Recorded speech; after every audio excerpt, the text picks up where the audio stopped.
What's up everyone, and welcome back to a brand new SkillCapped video where we're all set to share with you guys the best solo carry champions for patch 11.8. We'll be covering 3 champs for each role that our analysts believe to possess the most raw carry power in their respective roles.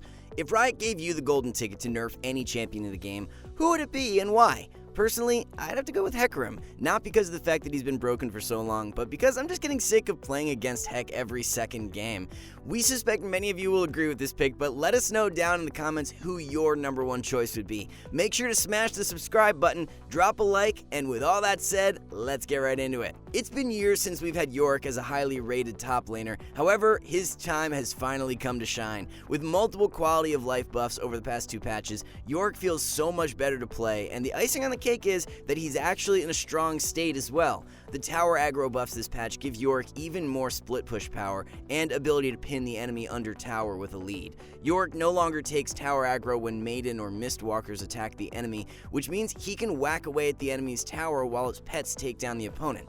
Mistwalkers did receive a damage nerf, but our analysts don't believe it will significantly lower Yorick's power level. Yorick is really loving the Trinity Force buffs from 11.7 as well, which has been a compounding factor for his rise up the tier list. Once level 6, Yorick is so disgusting in the 1v1 and can even outplay 1v2 scenarios on the regular, giving him lots of 1v9 potential. After smashing lane, you force the enemy team to send multiple members towards you, or else you'll have the enemy's inhibitor tower down before 20 minutes. This constant pressure will allow your team to win on the opposite side of the map, ensuring multiple win cons.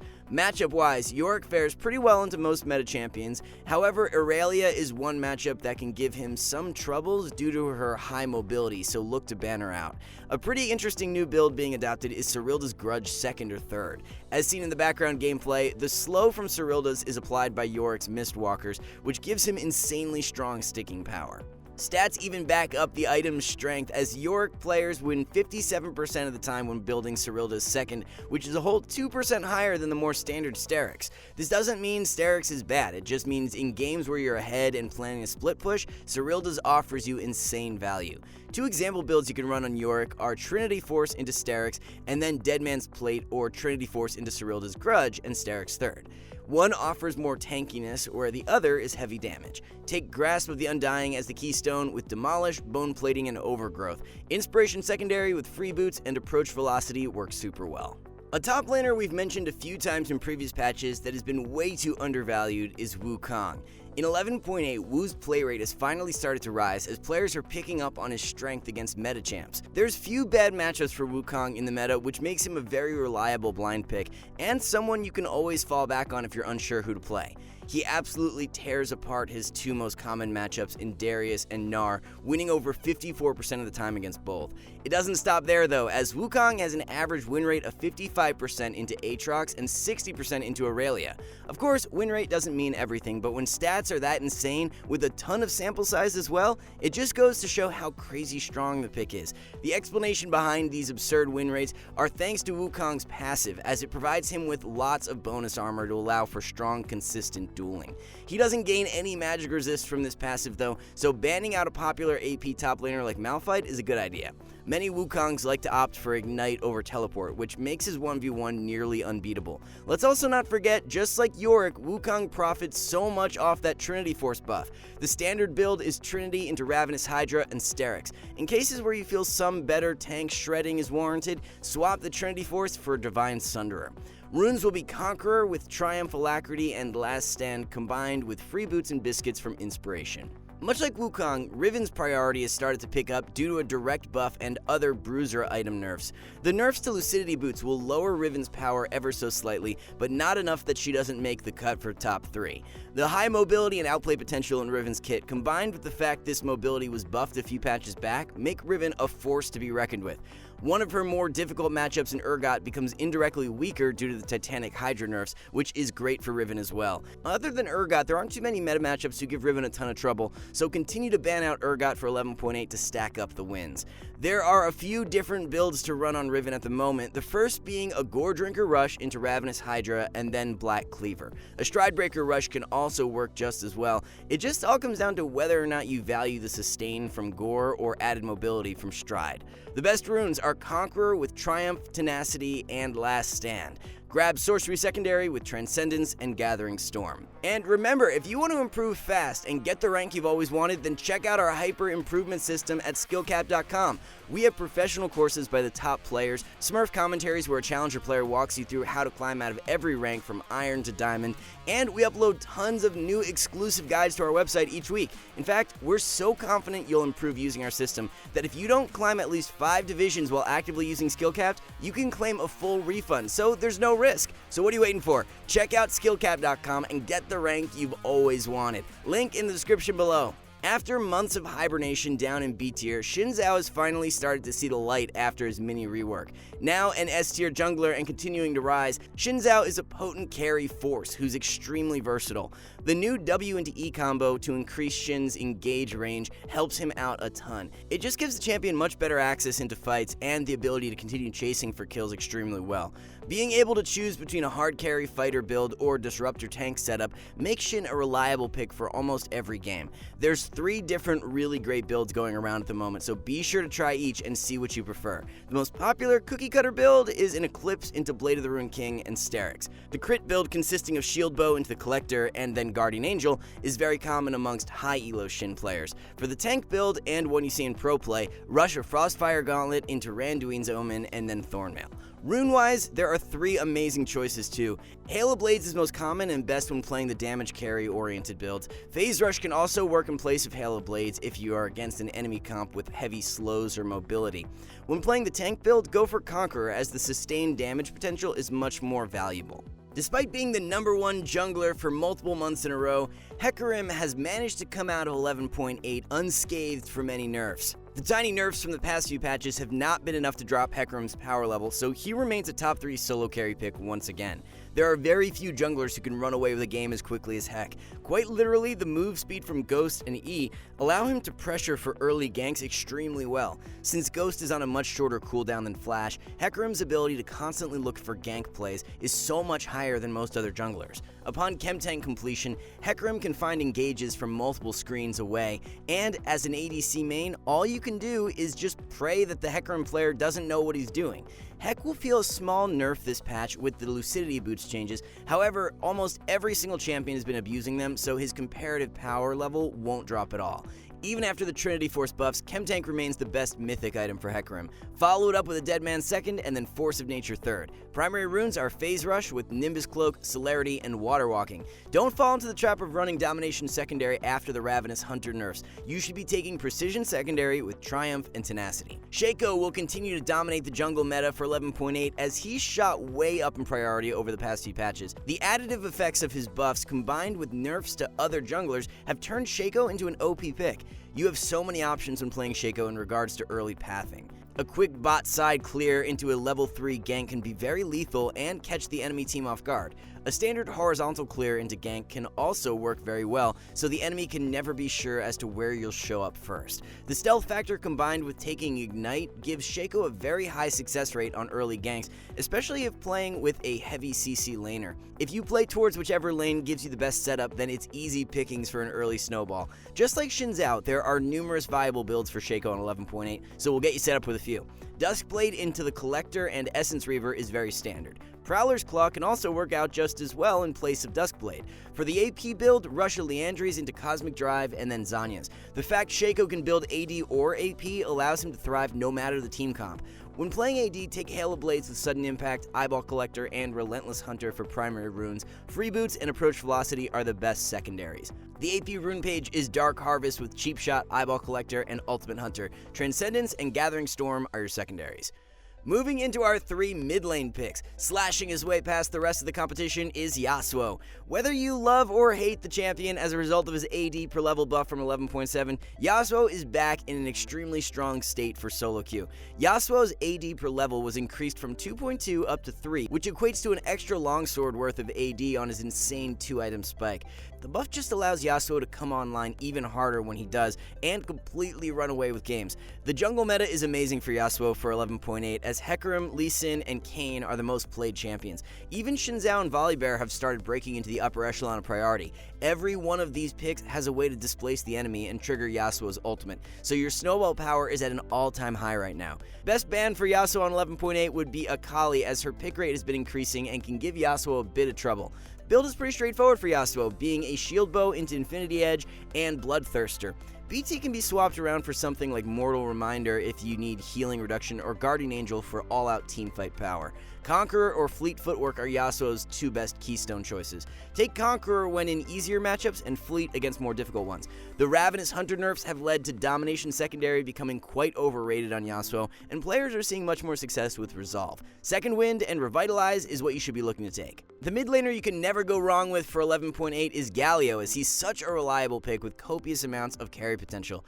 Galio just doesn't lose right now, and that's not even an overstatement. Holding a 54% win rate against Sylas, 53% against Katarina, and 60% versus Akali are just off the chart kind of numbers. What's even more insane about this is that those are Galio's 3 most common matchups and champions that are played so much in the meta. So this is what we mean when we say you can't go wrong with the large slab of stone. As long as your ban is used on a highly picked AD mid like Zed or Talon, it really limits your weaker lanes. Matchups aside, Galio offers so much in regards to teamfight power and roaming potential, rendering him a perfect solo queue pickup. The point-and-click taunt shuts down so many champions and is so easy to use as well. Katarina or Akali don't have the agency to ever dive into a fight as long as you're holding W, because if they do, you'll chain CC and blow them up right away. The push power from Q and passive allow Galio to constantly shove out waves and be ready with ult for any fight that breaks out in a side lane. The build is a Rocket Belt or a Shirelia's Rush into Zanya's and then Void Staff. Take Aftershock in melee matchups with Shield Bash, Bone Plating, and Unflinching.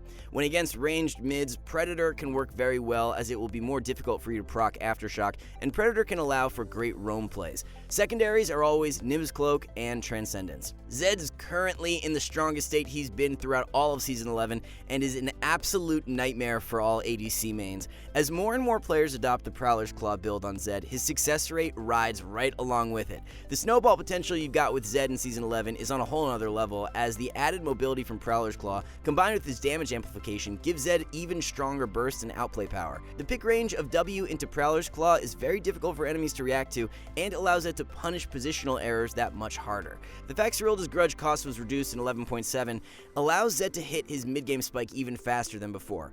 As we touched on for Hecarim, the Lucidity Boots nerfs will also hit Zed, but not at a level where he'll become significantly worse. Two matchups we'd recommend avoiding for 11.8 are Sylas and Diana, so using a ban on one of them would be advised. The full build for Zed is Prowler's Claw into the Collector and Lord Doms for an all-out burst setup against squishier comps. For more durability and tank shredding, Eclipse into Black Cleaver and Cyrilda Grudge will do the trick.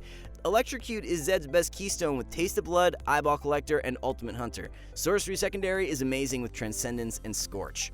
For a second patch in a row, Jinx will hold sole possession as the best hard carry down in the bot lane. We wouldn't be surprised if throughout the patch, Jinx hurdles over Kai'Sa as the most played ADC in the entire game. With Kai'Sa nerfed a few times in the last couple patches, she's definitely a bit overrated right now, and you should be making the swap over to Jinx if you're looking for that free low. Multiple buffs in previous patches are what really shot Jinx up the tier list. That combined with the reality of Thresh, Leona, Blitz, and Alistar all in the top 10 for support play rates helps Jinx out massively. It's so simple to play off a Thresh hook landing, placing down Flame Chompers, and not allowing the enemy to move while you blow them up for free kills. As more players begin to build Jinx correctly, she'll just keep getting stronger. If you guys watched our Korean builds video, you'd know of Phantom Dancer Jinx, which is the go-to second item now unless the enemy comp has a massive front line. Kraken into Hurricane and Infinity Edge is a very strong teamfight build against bruisers or tanks. Gale Force into Phantom Dancer and Infinity Edge is a more bursty single target setup that works great against assassins or heavy dive. There's even the long-range pick build of Gale Force into Storm Razor and Rapid Fire Cannon that is super fun to play and extremely underrated. For runes, take Lethal Tempo with Presence of Mind, Bloodline, and Coup de Grace. Be sure to roll with Inspiration Secondary. Like we've stressed for other champions throughout this video, Domination Secondary just isn't as optimal anymore after the Ravenous Hunter nerfs. Grab Free Boots and Biscuits instead.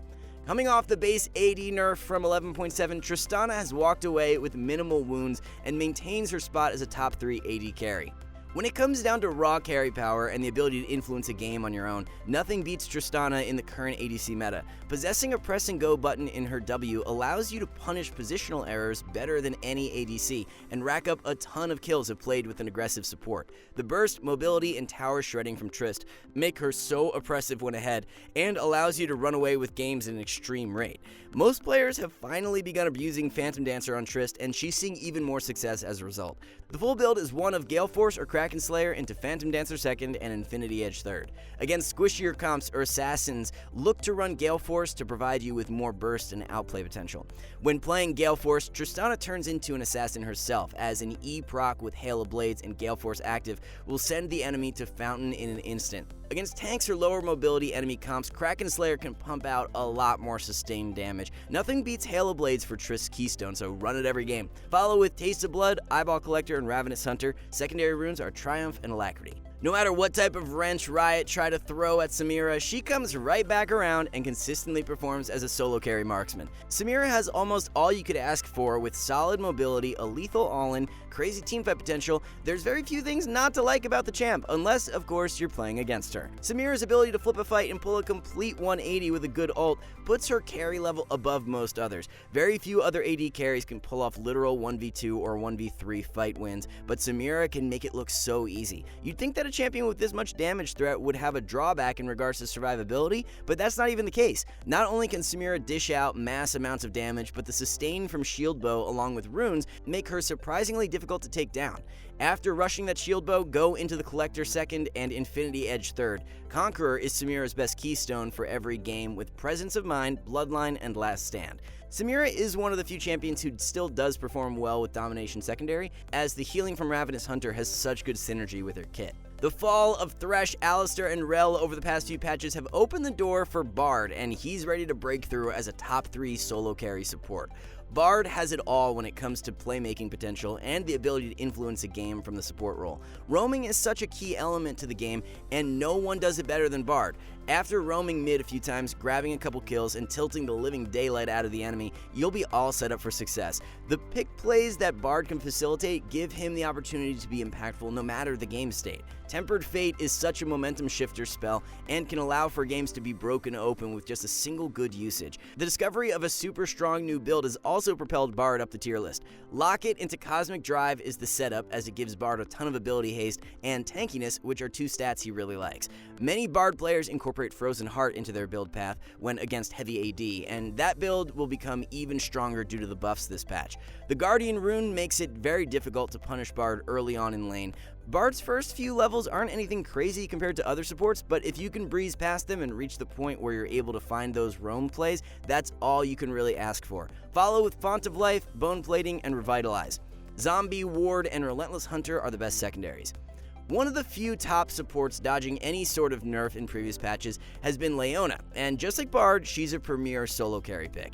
It really doesn't get much better when it comes down to snowballing the early game, as Leona can strike on her level 2 spike and reliably obtain an advantage game in and game out. The damage Leona can deal while also possessing immense defensive capabilities makes her super broken. You dive in with a full combo, chunk the enemy ADC for 70% of their health bar, and walk away taking next to no damage in return.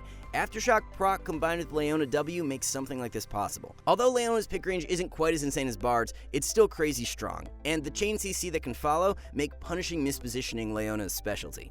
Build is super simple for Leona, as you'll rush a Locket into Zeke's Convergence and Knight's Vow. Aftershock with Font of Life, Bone Plating, and Unflinching are the go-to primary runes. For even more playmaking potential, grab Inspiration Secondary with Hex Flash and Biscuits. One support I'm personally not too happy about making her way to the top of the meta is Lulu. The champion is so frustrating to play against, but that's what makes her such an effective pick. The cumulative nerfs to Thresh, Rel, Alistar, and Seraphine over the past patches have indirectly made Lulu an even higher value pickup. With Thresh nerfed again for 11.7, it wouldn't shock us in the slightest if Lulu takes over the #1 spot for support play rate. Lulu's synergy with meta champs is super disgusting on 11.8, as if Hecarim didn't already have enough move speed and durability. Lulu allows these chem tank abusers to thrive even more, so if there's ever a Lulu and Hecarim on the enemy team for this patch, I'd save the time and take a -3 LP on that one. Take a look at the most played ADCs at the moment, and you see Jinx, Kai'Sa, and Tristana all in the top 5. With a Lulu by their side, the hyper scaling power reaches another level. There's 2 different options for Lulu builds this patch. Moonstone into Staff of Flowing Water and Ardent will work well for most games. Shurelya's, on the other hand, becomes much stronger for Lulu on 11.8 and will suit you really well against heavy dive compositions. Pick up Guardian as the keystone against aggressive enemy bot lanes, and summon Aerie otherwise. Biscuits and Cosmic Insight are by far the best secondary options. And remember, if you want to improve fast and get the rank you've always wanted, then check out SkillCapped.com, link in the description below. For your daily dose of educational league content, be sure to smash that subscribe button and turn on notifications so you can be the first to learn of all the new strats. We wish you guys the best of luck with your climbs in 11.8. Thanks so much for watching, and we'll see you back here soon.